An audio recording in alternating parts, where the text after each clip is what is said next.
move on. YouTube isn't just for mobile anymore. Today, TV is its top screen in the US, and with its dominance in watch time, the platform is changing the way we think about advertising and what the future of video looks like. In this talk, we'll hear from someone who's been there since the early days. Get ready for a deep dive into the shifting media landscape and what it means for brands, advertisers, and creators alike. Please give a warm welcome to the founder of WatchMojo, Ashkan Karbasfrooshan.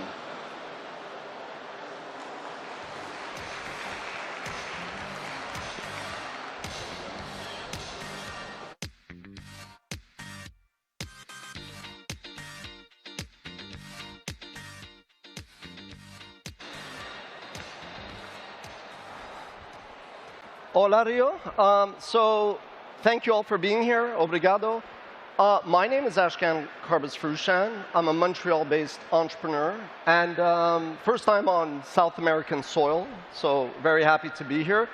And to connect the dots a little bit, entrepreneurship has given me so much, traveling to many wonderful places. But if 20 years ago I was on stage talking about producing stories, programming for platforms like YouTube, people thought I was crazy, right? So I'm sure there's a lot of entrepreneurs on the stage, and when WebSummit asked me to come and speak, I said there's two topics we could cover. One is more the challenges and the journey of entrepreneurship, the intangibles of success, and I said we could also cover the industry, YouTube, and they picked the industry track, so we're going to talk a little bit more about that. But ultimately, to connect the two, to succeed in entrepreneurship, you need like a handful of things. You need vision, without a doubt. You need ambition. You need to be persistent. You need to execute.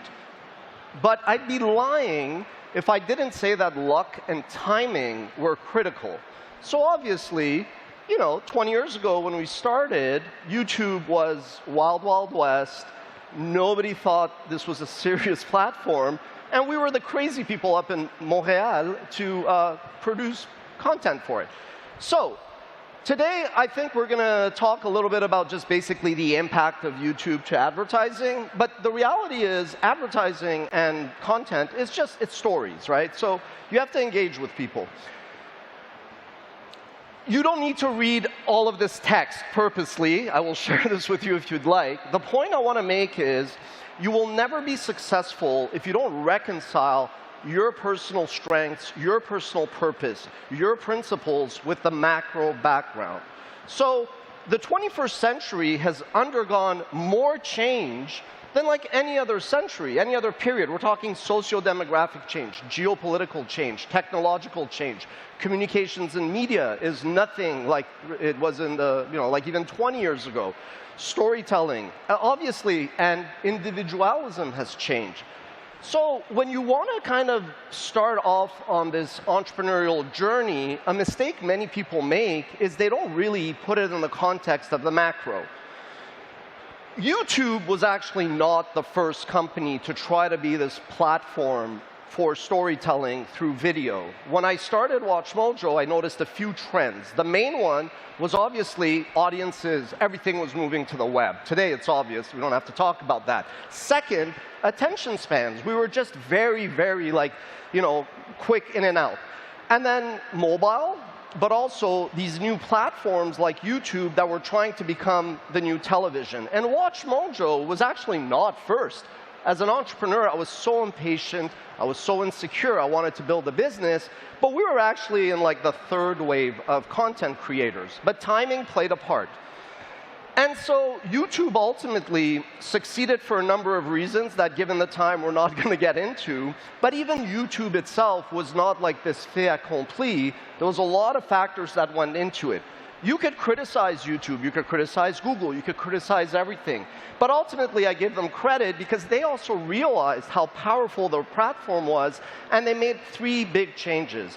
They went from focusing on views to watch time. They went from focusing on subscribers, which we have like 50 million subscribers on YouTube.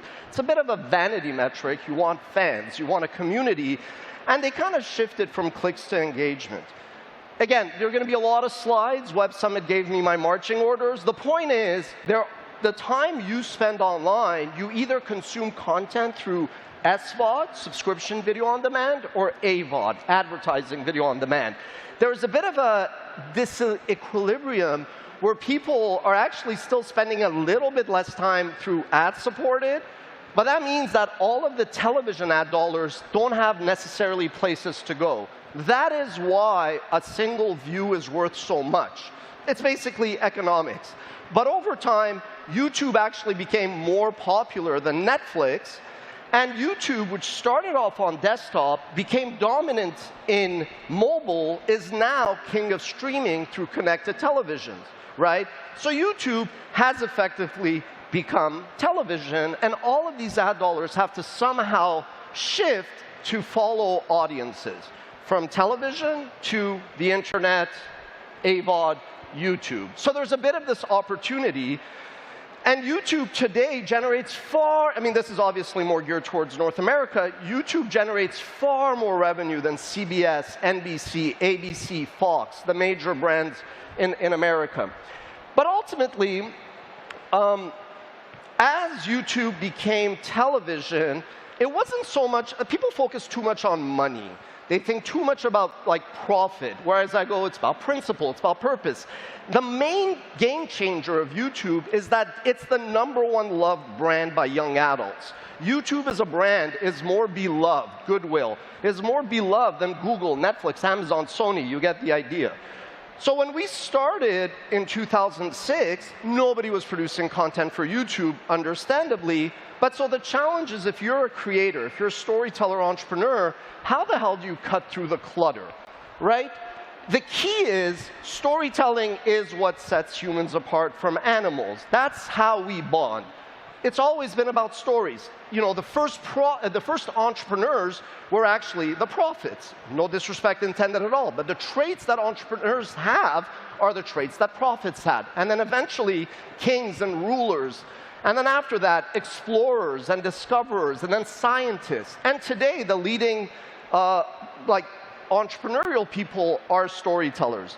WatchMojo, I always go, we didn't reinvent anything. We just took things that existed, and we were honest enough to put ourselves in your shoes, respect your time, and basically adapt the style, adapt the length, adapt the formats. And so most of the success, I always joke, WatchMojo, we were influenced by Dave Letterman, who's a late-night show host in America, but also Moses and the Ten Commandments. It's a format that people like, right? So what you have to do as a storyteller is basically find something you're interested in, you're passionate about, and reinvent it for the current era. So I don't want to talk too much about WatchMojo, but basically there were like 3 deals, 3 transactions that changed the course of media history and obviously WatchMojo. When Disney bought LucasArts, the Star Wars franchise, Pixar, and Marvel, it started to invest a lot more in development, marketing, et cetera, et cetera. So when I was like an entrepreneur who was like borderline, homeless, running out of money and just trying to figure out, when those deals happened, I said, hey, Disney is not buying these assets to bury them. They're going to invest quite a bit. So we decided effectively to make a big bet. One of the bets was kids who were reading comic books were now decision makers. If you were a fan of Spider-Man, you were now a marketer, a financier. 2, we obviously use clips. Like if we do top 10, Taylor Swift songs, we're using her music videos. We don't license those because in many jurisdictions, fair use, fair dealing is a part of freedom of expression, freedom of press, et cetera, et cetera. But that also goes to talk about the importance of taking risks, smart risks.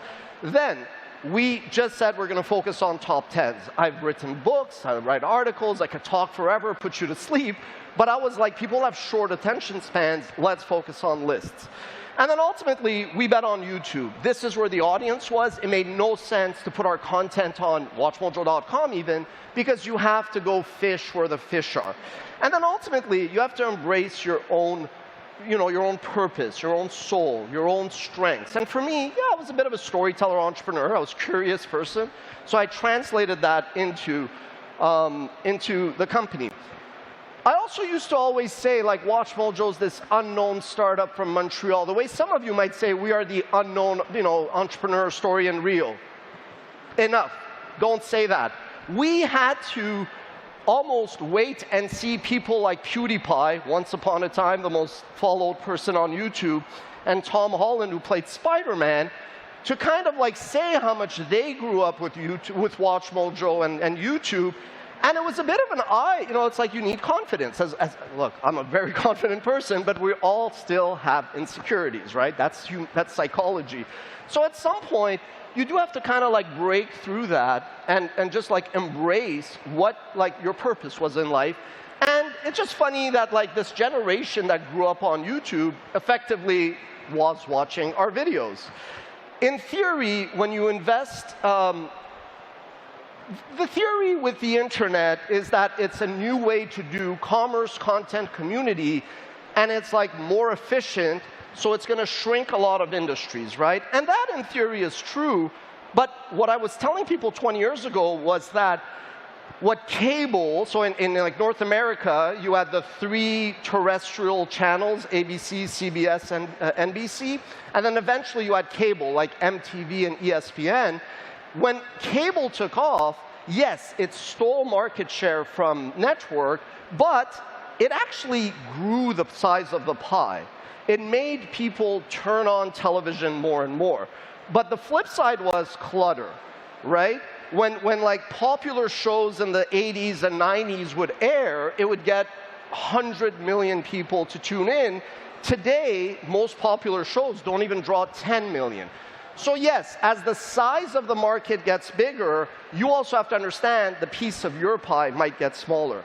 History rhymes because human behavior does not change. We don't like change. We hate change.